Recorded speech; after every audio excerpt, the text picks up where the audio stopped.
topic that I was given was originally titled How to Manage a Trial.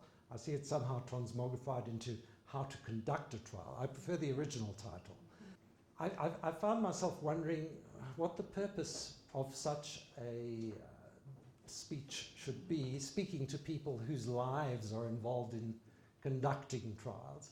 And I got some inspiration a couple of weeks ago when I was privileged to be taken around the UK Supreme Court in London. And the standard tour begins with a talk by Lord Neuberger, the president of the court. And he describes where judges come from. He's obviously speaking to lay people when he gives this recorded talk. He describes where judges come from, and he says they're generally appointed from the senior ranks of the legal profession. And he went on to describe the anomaly of starting a second career at an advanced age of 55 and above, where many people are thinking of retirement. And his description of it as a second career, a judicial career, as a second career for lawyers, brought home to me the fact that the judicial function actually brings a very different perspective to legal work. So although you might be familiar with involvement in trials and the conduct of trials, seeing it from a judge's perspective actually does underscore the difference between the career of a legal practitioner and the function of a judge. As legal practitioners, you approach the conduct of an action from the angle of the interests of your prospective clients, who are just one of the parties to the action and whose interests you are employed to advance or protect in the context of an adversarial system of litigation. As a judge, you're in a quite different position. You're above the fray, and it's not the interests of the parties that is a particular concern. It's the interests of justice that are the paramount considerations. Now, in addition to the obvious precept that a judge is charged with ensuring that proceedings occur in a manner that upholds the principles of fairness and justice, a judge applying himself or herself properly to the judging function will also be concerned to ensure that the trial is conducted with efficiency and that the proceedings are not allowed to make greater demands on the justice system and the purses of the litigants than the case merits. You might wonder why I refer to the purses of the litigants. Promotion of accessibility to justice is an important judicial function, and inefficiently run trials are more expensive than they need be. Judges have a responsibility to encourage accessibility to justice, and I think they make that contribution by, as a matter of course, making trials run more efficiently, which makes them generally cheaper. And if they were generally cheaper, more people would litigate. Now, while a judge must remain aloof from the arena in the sense of avoiding giving any perception of partisanship, and to that end must refrain from inappropriately assuming the attributes of a surrogate legal practitioner on behalf of one or other of the parties, that does not mean that the judicial role is properly fulfilled in a trial by just passively listening to whatever evidence and submissions are put before you and then trotting off at the end of it to produce a judgment. On the contrary, an appropriate measure of judicial control of the proceedings is necessary if a judge is to properly do the job of an administrator of justice. And this requires a degree of judiciously considered proactive conduct from the judicial officer. And I underscore judiciously considered, because we all know about over-interventionist judges. They're a nightmare. But there is a very definite role and need for, in the conduct of trials, active judicial control of proceedings. And it's on that aspect of the judicial function in trials that I intend to focus. And in doing so, I shall deal with aspects that involve both what happens before the hearing, because that's important, and during it, and inside court and in chambers. Everything I've said thus far applies equally to both civil and criminal trials, as will some of what will follow, but the focus of this talk is on civil trials. And the subject matter that I will be covering involves a somewhat eclectic choice of subject matter, because trials are living things. There is no set script to a trial, and for that reason there is no way of prescribing a script for managing them. They turn very much on the nature of the particular matter involved, and those vary hugely. The personalities involved, not only the counsel that you have appearing before you, who have to be managed with reference to their personalities, but also, of course, the witnesses that will be giving evidence during the trial. When I started at the bar 30-something years ago, there was a good deal of civil trial work available for junior advocates. My involvement in advocacy training during the 6 years since I went to the bench has made me realize that this is no longer the case, from what I hear from people who participate in the advocacy training courses. And indeed, many barristers of even 4 or 6 years standing, I've discovered, have never appeared in a single trial. And the nature of work has changed to the degree that I know quite a few senior counsel today who've done precious little trial work during their careers. And for that reason, I've chosen to cover some topics in this talk that may seem trite to you who are experienced trial particulars. And I therefore apologize in advance for going over what might be old hat to some of you. But I hope that sufficient of you will derive sufficient benefit to justify the approach. Something that those of you who are not experienced in trial work will have to do before presiding over a trial is to familiarize yourself with the applicable rules of court. And in fact, I gather all these talks are going to be available to you online after this event. And if you take the opportunity to revisit this talk later, I would suggest that those of you who are not so familiar with trial work would benefit before doing so by refreshing yourself on the relevant rules. And the rules that I have in mind are the rules on pleadings, the rules on discovery and evidence, rules 35 and 36, the rule on pretrial procedure, and then central to the conduct of a trial, Rule 39. Rule 39 essentially lays out the blueprint of how a trial is meant to be run. Now, to be able to exercise appropriate judicial control, which I've emphasized as desirable in the trial, a judge needs to know before he or she comes into court at the beginning of the trial what the case is about. And this entails preparation before the trial commences. You're going to find it impossible to exercise judicial control over a trial if you've not identified beforehand the issues that fall to be tried and decided on the pleadings in the case. It's not always possible, but ideally one should read the pleadings on the day before the trial, or even earlier if the allocation in your particular court allows you that luxury. I say that because it's desirable not only to read the papers, but to have time to reflect on what you've read before you go into court.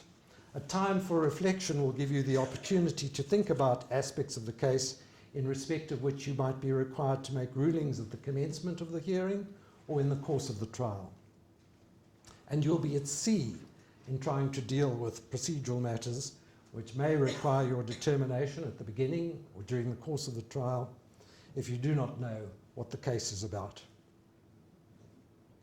And the thing about judicial trial work that is more demanding than most opposed motion judicial work is that the rulings you might be called upon to make must be made quickly. You cannot, other than very exceptionally, take the rest of the day and the night off to think about deciding on a ruling. In general, you have to make a call immediately, and at most it would be considered acceptable for you to adjourn for a few minutes. Trials are expensive. Counsel are reserved for them by the day, and the court calendar and the interests of litigants requires that they should run without interruption. And you're only going to be able to satisfy those requirements if you've prepared beforehand as much as you're able. Some hints on the preparation process. I've said that you need to read the papers. The first thing is you should ensure that the papers that are presented to you have been presented in an acceptable fashion. You don't have to take a passive role in regard to what's put before you in the court file. And it's very important that you don't, because that court file and the way in which it's arranged is going to affect the efficiency of the conduct of the trial. And if the court file isn't workable, it's going to cause confusion, time wasting, irritation during the conduct of the trial. So the first thing I do when I get a file is I have to be satisfied that it is in good order for me to work with and for counsel to work with, because they should have the same format of papers that you do. And if the papers aren't going to work for you, they're probably not going to work for counsel either. Now, the rules of court require that papers must be collated, paginated, and indexed and suitably secured. You'll find those requirements can be nominally complied with. You can get a file that looks neat, that is paginated from page 1 to 1000 and so forth, and won't fall apart. But it's put together in a way that isn't going to work. Files should be ordered into separate components. The pleadings should be separate. The summaries of expert evidence should be separate. The pre-trial documentation, pre-trial conference minutes and judicial case management minutes and notes should be separate. And then the rest can be formal notices and the like that you're not going to be concerned with during the file. Quite frankly, they needn't even be put before the judge, but they should be not cluttering what you're having to deal with.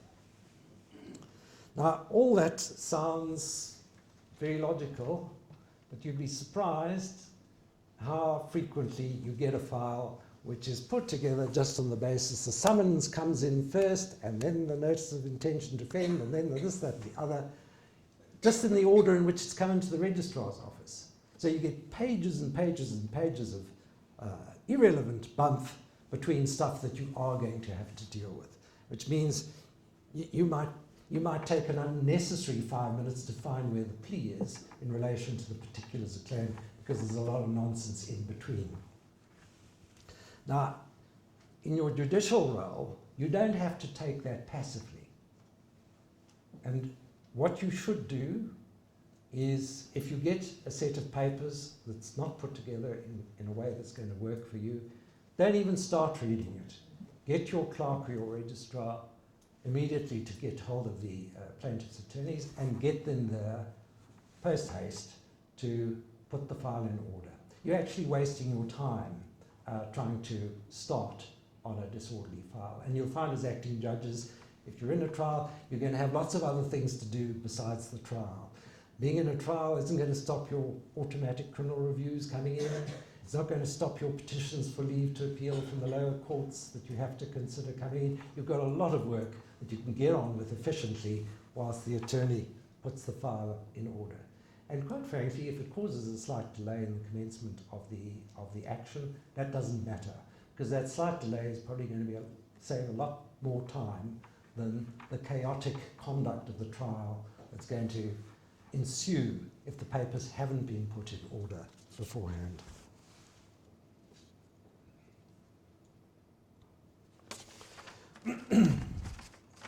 The other thing is the way in which the papers are secured. You get large wads of papers held together by a bull clip, or you get large wads of paper held together with one of those steel opening clips. They look good when they come in, but they're quite unworkable. I mean, try reading a document that's held together, or a bundle of papers that's held together by a bull clip. You can't see what's in the top section of the page or the top corner of the page, and it really gets irritating after a couple of pages of that. And those spike things, well, the papers start coming adrift after half an hour, and that again is an irritation. So if there are a lot of papers, insist on them being put into lever arch files. And if the papers are so voluminous, as they quite often are these days, that one lever arch file isn't enough and you might have a few files, insist on being given a file holder. Because if you can't get those sort of resources from the courts, I must warn you. The courts in this country are under-resourced. But you can insist on the plaintiff providing you with a file holder, and it's worthwhile doing so, because if you don't do that, you're going to have files all over the place in front of you during the trial, and counsel will go to file 3 and file 6 and file 1. If they're not neatly ordered in a file holder next to you, there again you're going to be which one's which. It's a waste of time, it's irritation. The other thing about reading the papers that I would draw attention to is the order in which you do so. Once your papers are in a workable order, where do you start? You might think the pleadings. I would counsel against that. In most divisions these days, there's a requirement of a practice note from counsel for the benefit of the allocating judge and the trial judge, giving a brief summary of what the case is about and what the issues are. I find it useful to look at that before tackling the pleadings. These days, we're introducing a system of judicial case management. That process, depending on where you come from or in which court you are, can produce a volume of paper, which it's also useful to look at beforehand, because it tells a story of narrowing of issues and the like, and it's as well to be on top of that before you start reading the pleadings. In every division, there should still be a Rule 37 pretrial minute, or a number of them.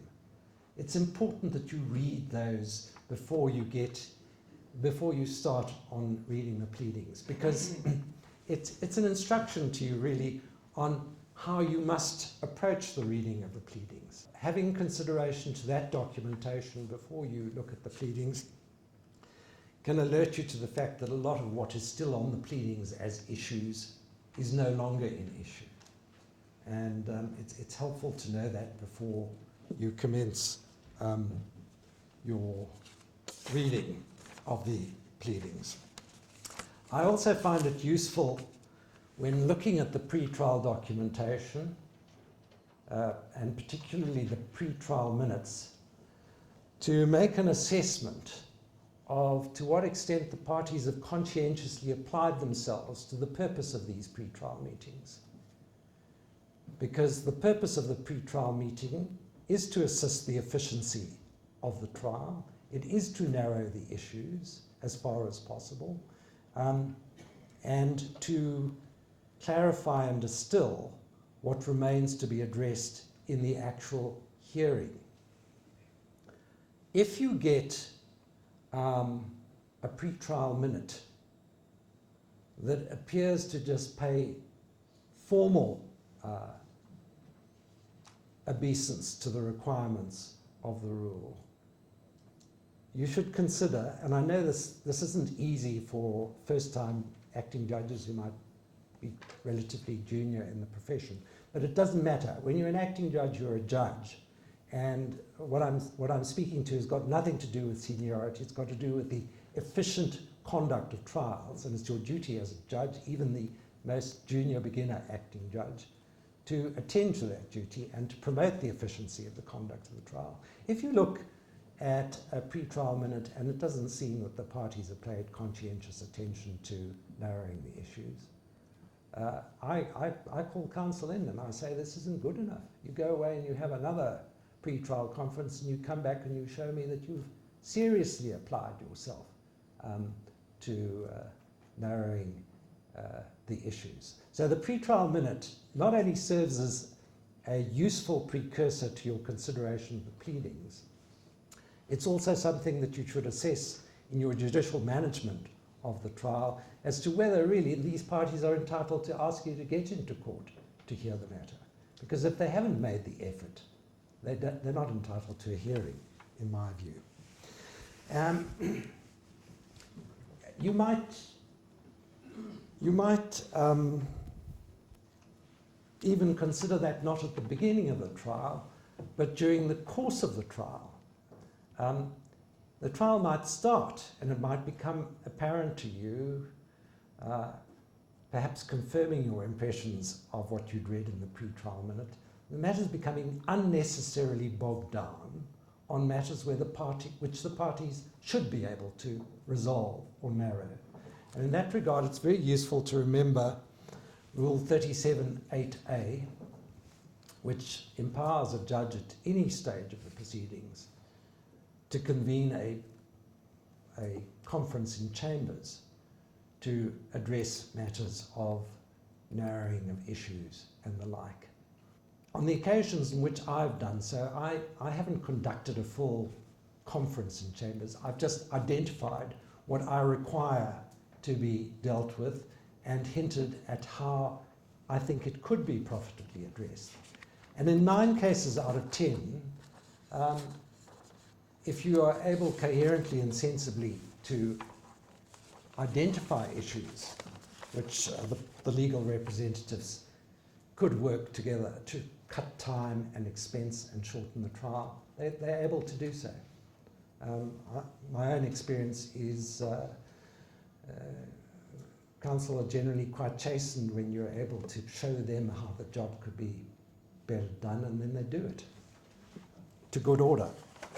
Now, when you're reading the pleadings and the other documents in preparation for a trial, your main focus is going to be, obviously, on informing yourself what the particular action is about. But while doing so, there are a number of considerations which a judge should routinely take account of with a view to the judicial management of the trial, irrespective of the particular nature of the individual case. And I'm going to deal with some of those now. With experience, you do this subliminally. You don't have a list of things you do. It just is something that goes through your mind when you're reading pleadings. But as a novice, it might be, for a novice rather, it might be useful to highlight what some of those might be. A question that you might have to determine at the commencement of the trial is which of the parties bears the duty to begin. And the answer to that is clear. The party that bears the onus has the duty to begin. And who bears the onus is an incidence of law. So that's a question you can bear in mind when you're reading the pleadings. Most commonly, it's obviously the plaintiff that has the duty to begin. But there are cases when it is the defendant that must lead the evidence first. Most frequently, that occurs when the pleaded defense is in the nature of a confession and avoidance. That's where the defendant basically admits everything the plaintiff says, but for this, that, and the other reason, I'm nevertheless not liable. In most of those cases, the defendant would bear the onus and the duty to begin. I mean, obvious example is extinctive prescription, and many of the special plea cases fall into that category. And there's some cases where the plaintiff bears the onus on some issues and the defendant bears the onus on others. The rules of court, which I've advised you to apprise yourself, tell you how to deal with that situation under Rule 39. Now, the parties usually signal in the pretrial documentation, in the pretrial minutes, whether there is likely to be a dispute on the duty to begin.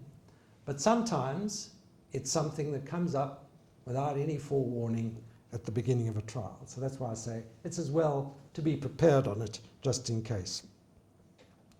You might, however, find a situation, and here, bear in mind I'm speaking to people who are not experienced in trial work, you might have a situation, despite what I've said, that the parties have agreed to a peculiar order of evidence, which isn't provided for in the rules, which has nothing to do with the incidence of onus, but which they, for reasons which they may or may not tell you, have decided is the way they would like to run the trial. In other words, run it in a different order which suits them. And you'll normally be told about that at the beginning of the trial by the plaintiff's counsel, during the opening address usually. That's fine. Ordinarily, you'll accept that. The only reason not to accept an arrangement between counsel to run the evidence in whatever way is agreeable to both of them is if it's obviously impractical, or it's obviously inconvenient, and it's obviously going to cause complications.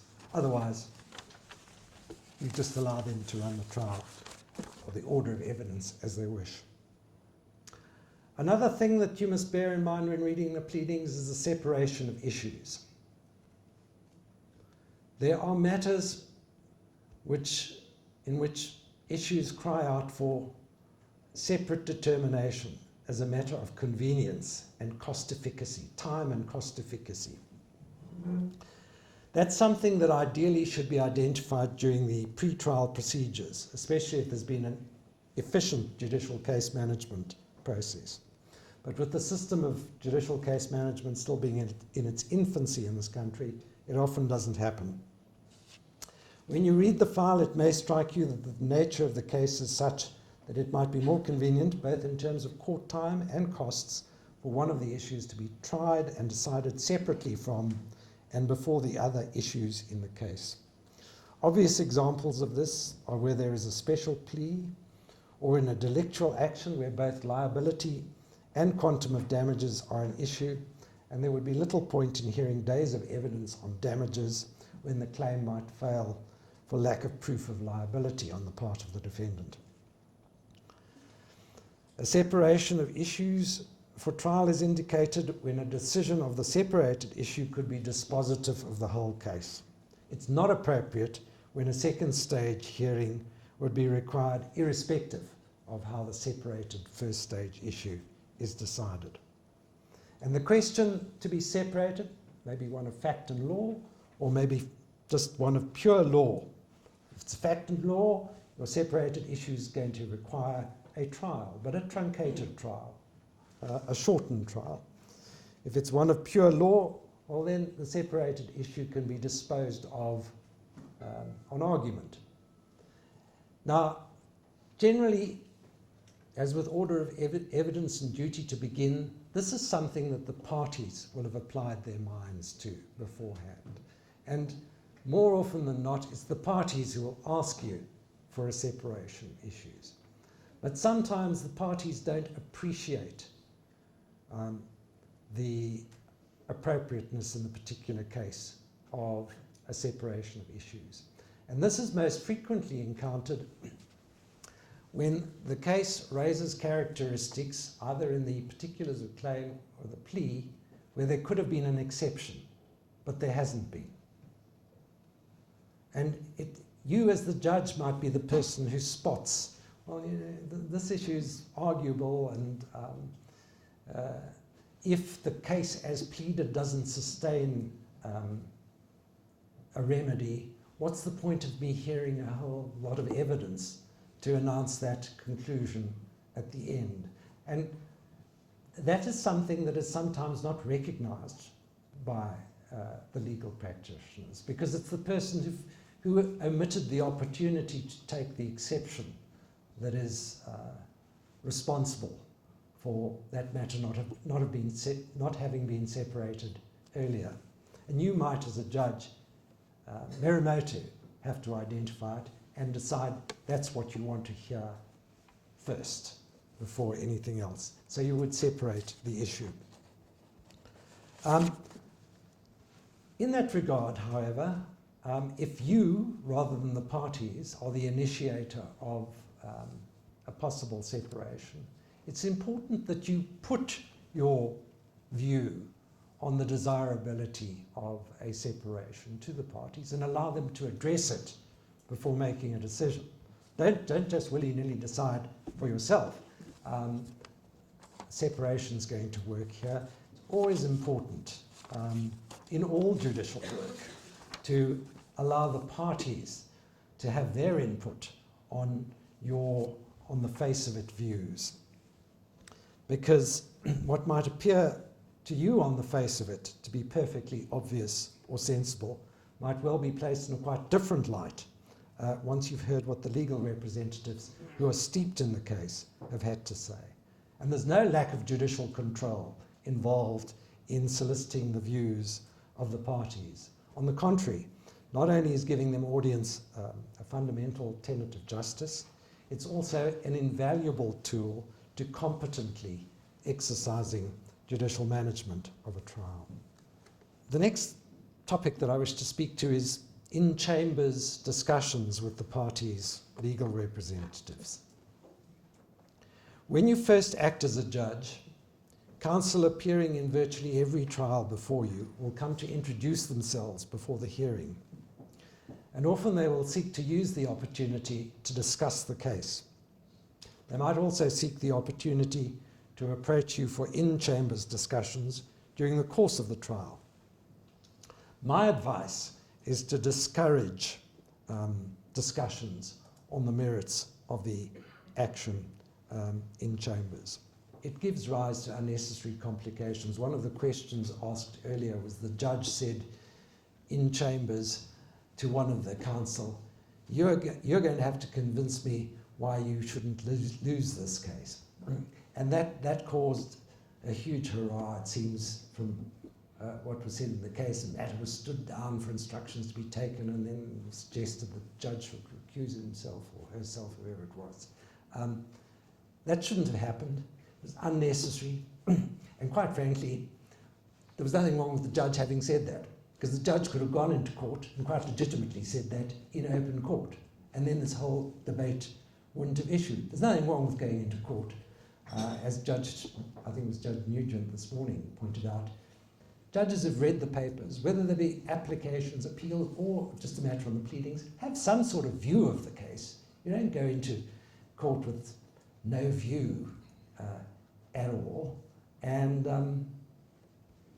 but the situation that was raised and described in the question put earlier today about the judge's remark in chambers just underlines how undesirable it is to get involved in the nitty-gritty in chambers. The environment in chambers is far less formal than in court, and the judge's ability to control matters there is consequently relatively diminished. And I think this is, and this I've heard from acting judges and junior colleagues, this is potentially particularly disadvantageous when the acting judge is dealing with practitioners who are his or her colleagues in practice and may even be more senior. I've heard complaints on a number of occasions from acting and junior judges about counsel being overbearing and intimidating towards them in relation to the merits of a matter in chambers. You don't even have to open yourself to that situation. All you should be discussing in chambers, in my view, and it's my practice, are non-contentious and purely administrative matters. I mean, for example, if a matter comes to a standstill for some other reason, has to be postponed, well, there's nothing wrong with seeing counsel in chambers to settle diary arrangements and the rest, but that's got nothing to do with the merits of the case. Leave the merits of the case, and counsel will try to engage you on these things, not with any improper motive, but it's just natural for them to try and engage you on the matter when they get the opportunity in chambers. Say we'll deal with that in court. And I think that's not only advice on my part, I think it's in keeping with principle. The principle of limiting in chambers dealings on pending matters is consistent with the constitutional requirement, which is echoed in the Superior Courts Act and in the Judicial Code of Conduct, that save in exceptional circumstances, court proceedings must occur in open, not behind closed doors. It's undesirable that the litigants have to be told how the case progressed when they weren't able to see how it was progressing because it was happening in the judge's chambers and not in the court. Next topic I'm going to deal with is opening addresses. The rules of court provide that the party bearing the duty to begin may briefly, and the word briefly is used in the rule, address the court on the facts to be adduced before they call any evidence. Counsel do not always avail of that right, particularly in simple matters. If they do not, and you have some concerns or questions or you like clarity on anything, don't let them start without yourself up front asking the questions relating to the matters of concern to you. Just as you may ask such questions if they do give an opening address. I mean, if they give an opening address, you've got the opportunity to ask the questions on matters that might be concerning you about the matter. My point is, if they don't, that's no reason not to avail of the opportunity up front to ask the questions that are weighing on your mind. Despite the wording of the sub-rule, opening addresses are not always brief. When an opening address appears unduly prolonged, and that can be a symptom of counsel's nervousness, actually. But when it seems to be going on too long, because you've read the pleadings, you know what the case is about, you can hurry it along, but be judicious in regard to hurrying them along, because you must bear in mind, particularly at the outset of a trial, that you may not be astute to nuances of the matter that they wish to draw your attention to, because they've been living with the matter for months. You've had it, if you're lucky, from the previous afternoon.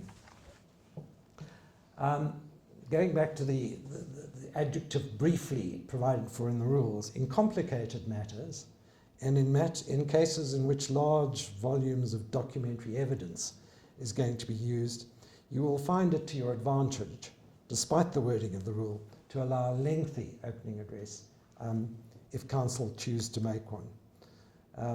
The longest opening address that I've listened to, which is by someone who's here today, lasted a full 2 days.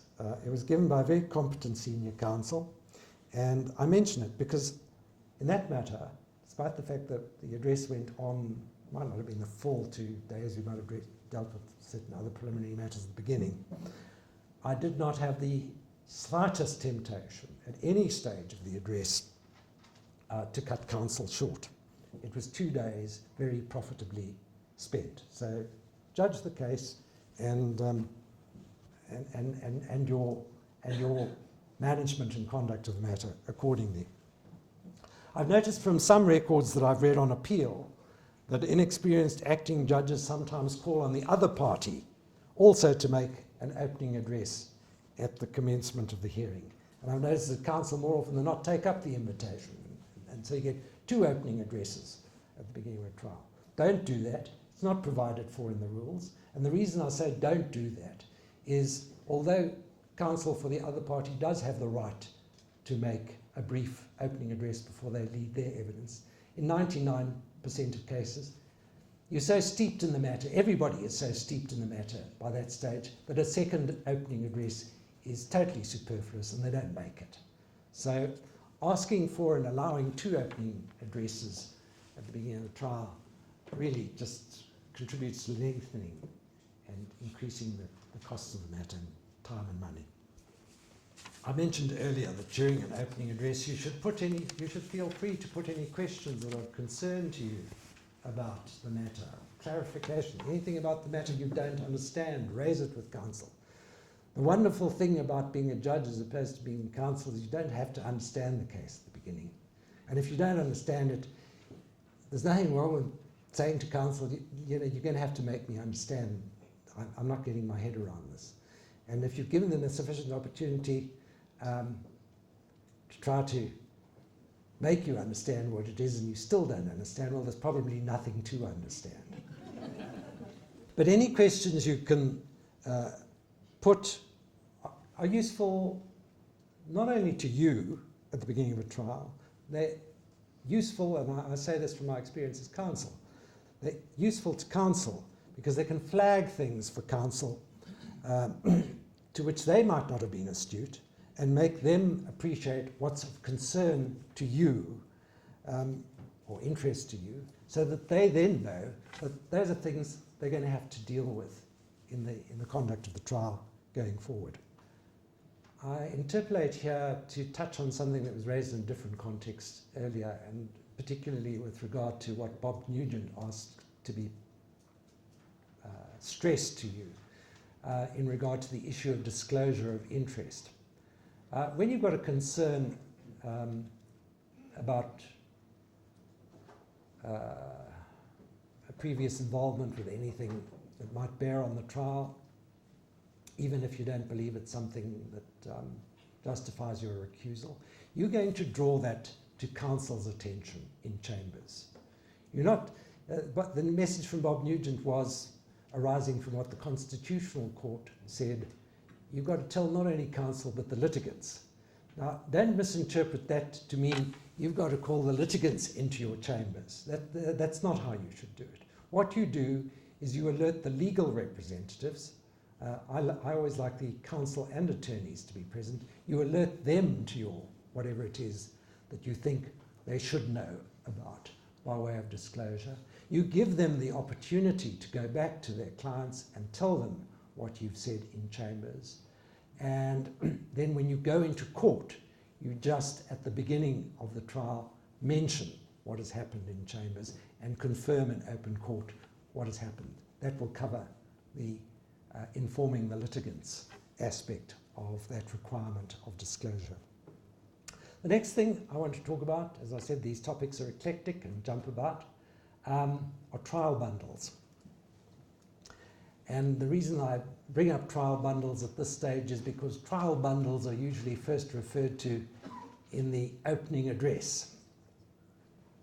Often during the opening address, counsel will move for the introduction of a trial bundle consisting of documents intended to be referred to in the course of the oral evidence to be adduced. My advice to you is, and this is what I do, my advice to you is that you should ascertain at that stage whether this big fat bundle that's being put up to you is a joint bundle put together by all the parties in the case. If it is not, my practice is to insist upfront on a single bundle being put together. That takes time. They're generally able to start the trial working on the first bundle that's been offered, but I make it quite clear I will not accept more than one trial bundle.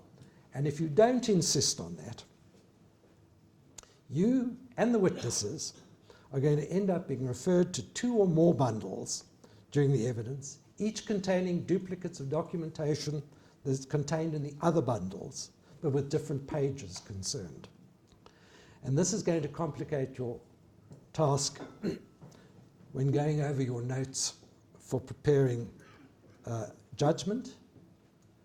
It's also going to give rise to unnecessary confusion in any appeal record which might follow. So just as a matter of judicial management of trials, and I know I'm one of the few judges that do it from counsel's reaction, but it works, insist on one joint bundle of documents. Talking about insisting on things takes me on to the next topic, which is judicial interventions. During the leading of evidence, you should be astute to the difference between your role as adjudicator and that of your accustomed role of the legal representative as the presenter of the case for one or other party. This entails the desirability of being conscious of limiting your interjections. It can be tempting when you think that the job of counsel could be done more effectively in a given situation to interrupt and intervene and take over the questioning. It's a temptation to be resisted. I reiterate, however, that that does not mean that you should be passive. On the contrary, it's important to keep a grip on the proceedings. Some intervention might be justified, for example, when counsel is belaboring a point, whether in evidence in chief or cross-examination. If you think that the point clearly sought to be established has been made. There's nothing wrong with moving counsel along with a remark like, I think you've made that point, Mr. X. And there's nothing, in my view, discourteous about that. For all you know, counsel might be belabouring the point because he or she is not sure that you actually have grasped the point. And it's a reassurance to them if you say you've made the point, that they can move on. There's also nothing amiss to intervening to assist matters to move along by rephrasing a question put by counsel. You often get a situation where counsel is putting a question in a way that you understand what counsel's getting at, the witness isn't understanding. There's a lot of time being wasted because they're passing one another like ships in the night. That's an appropriate stage for a judicial intervention. If you can put the question in a way that you can say, I think what counsel is getting at, he'll correct me if I'm wrong, is blah, blah, blah. And the case can move on. Again, counsel are generally quite grateful for that type of intervention. And if you are wrong and you have misunderstood them, well, the air can be cleared. Questions from the bench are also in order when their object is to clarify for the judge what a witness has meant in answer to counsel's questions. Some judges withhold such questions until the conclusion of the witness's evidence in chief or even until after re-examination. My own preference is to ask questions as and when the points that I would like clarifying arise in the evidence. That makes for a more natural progression of the conversation.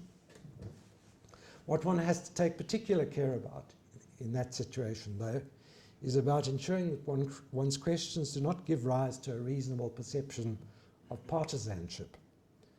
And in this connection, it's especially important that your questioning is not inappropriately leading, because it can give the other side the impression that you're helping their opponent's case along, and also that you're not seen to be cross-examining a witness.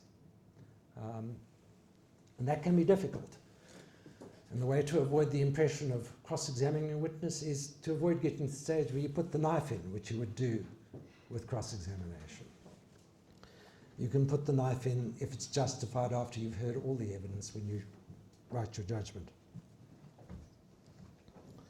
It's also important with regard to judicial intervention that you make sure that counsel on both sides have the opportunity to ask any questions that they may have arising out of any intervention you might have made. The next topic that I wish to touch on is the need, when you're listening to evidence, to keep an eye out for a divergence of the evidence from the pleadings. Counsel can lead the case outside the pleadings, and counsel on the other side often doesn't react to that. I mean, they are entitled to, it's their duty to their client, depending on the situation, to object to that type of expansion of the trial. The evidence in a trial should be confined, in principle, to the questions that are in issue on the pleadings. It's primarily the responsibility of counsel to object to evidence that is irrelevant because it's going outside the pleadings. But you've got to remember that if counsel fail to object to the evidence going outside the pleadings, your trial can run into the danger of becoming out of control. You can end up in a situation at the end of a trial in which that happened, where it's not clear to anyone, including yourself, what it is you've got to decide. And it's easy from an appellate court's perspective to decide matters like that, because appellate courts say, well, you know, yes, it's desirable that you stick to the pleadings, but the pleadings are there for the court, and you know, if the court allows things to go outside the pleadings and everything's been fully ventilated, well, then the ambit of the case has been expanded, and the party seeking to rely on the pleadings has no reason to complain. Well, that all makes sense, But the question for you as a judge of first instance is always going to be at the end of the trial, what is the case that you are called upon to decide? Is it the pleaded case or is it the expanded case? If you as a judge find that the case is expanding outside the pleadings, speak up and say so. You do it as a favour to yourself and as a favour to counsel, because when you do that, you are generally going to bring about a situation where the slumbering counsel, who hasn't been astute to the fact that the case is changing course and direction, and suddenly thinks about what the consequences might be, lumbers to his feet and suddenly objects to the case taking the course. And then you'll get the counsel who's taken the case outside of the pleadings, moving for an amendment. That might cause a postponement of the matter if the amendment is granted. But at least it brings about a situation where you've kept control of the matter, the ambit of the case remains defined. And that's an important part of judicial control of a case.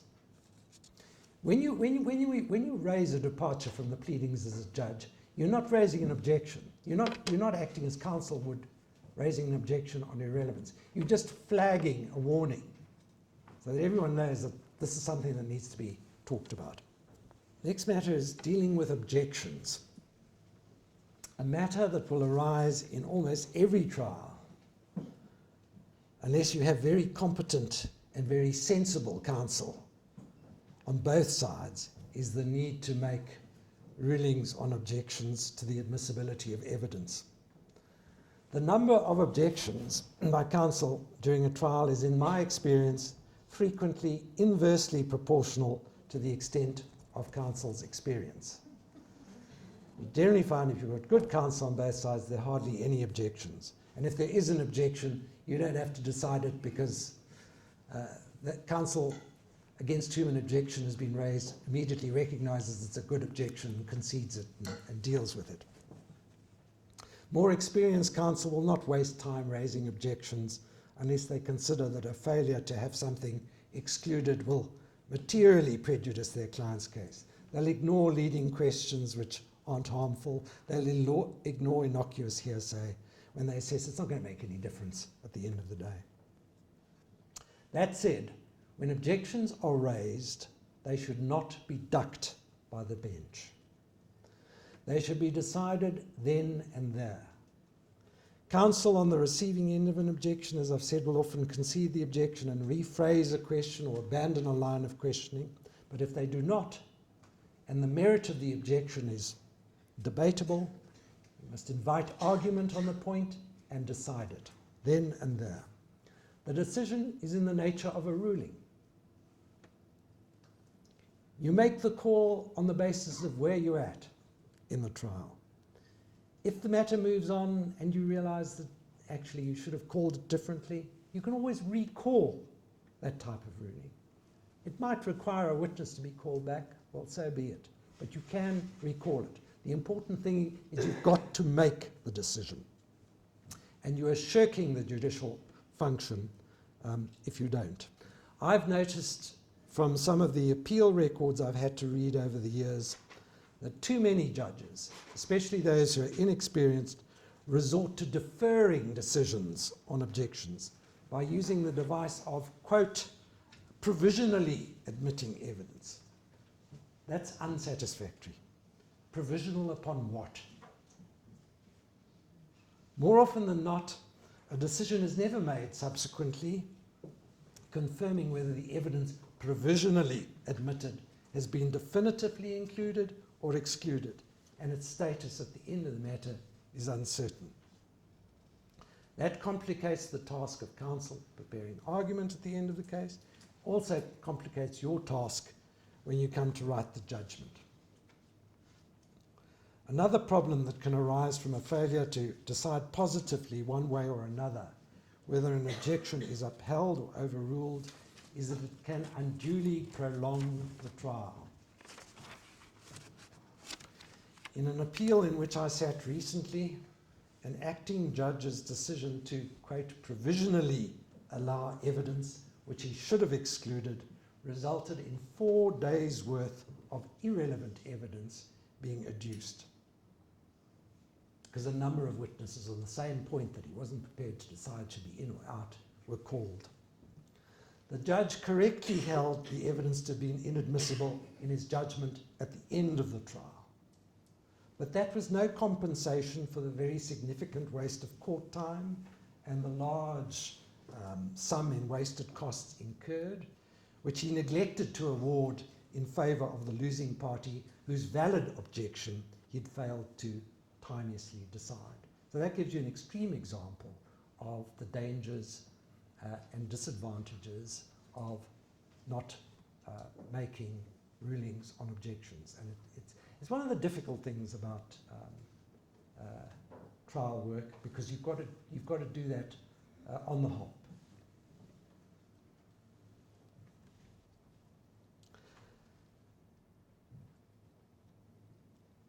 You will quite often, presiding in trials, encounter situations where counsel have failed to deal with something, an important aspect of the case, either in the course of leading evidence or in the course of cross-examining a witness.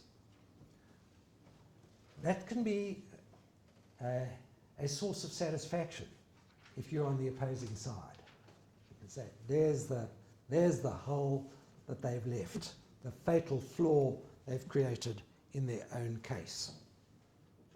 But litigation is not a game of ambush, and it's important that a judge, in the interests of fairness and justice, should in that situation not keep silent. The judge has a duty in that situation to draw attention to the apparent omission at the end of the evidence in chief, or the cross-examination, as the case might be. And you do so in a neutral manner.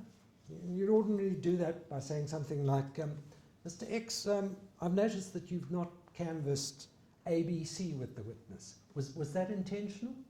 That's all you've got to say. Then you've given him the opportunity. But it's important for a fair trial that these oversights by counsel, which are common, not result at the end of the day in you having to make a decision which goes against the justice of the case. Many of the topics that I've touched on are interventionist in character. Management tends to be interventionist. But an interventionist approach by a trial judge should be carefully considered. Remember, when you're on the bench, in that seeing things from that different perspective, counsel are there to be of assistance to the court.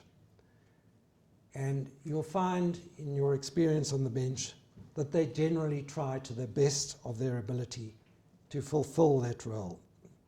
You should be astute in all judicial proceedings, including the management of a trial, to take full benefit of their assistance and consider carefully their views on every aspect of the conduct of the case. Your job, as has been reiterated by all the speakers so far, as a judge, is to decide the case. Your task will be made all the easier if, in managing and conducting the trial, you succeed in encouraging counsel to give of their best. You'll go far in this regard by showing that you have a firm hand on the wheel, while taking care not to unduly inhibit counsel's ability to run their clients' cases as they would consider best. Just as you will expect them to respect your function, you should respect theirs. And this requires patience, wise counsel, and good judgment. It's easy to say that. But this is what judges must strive to deliver, not only in trial work, but in everything they do as judges. Thank you. I'm now going to take questions.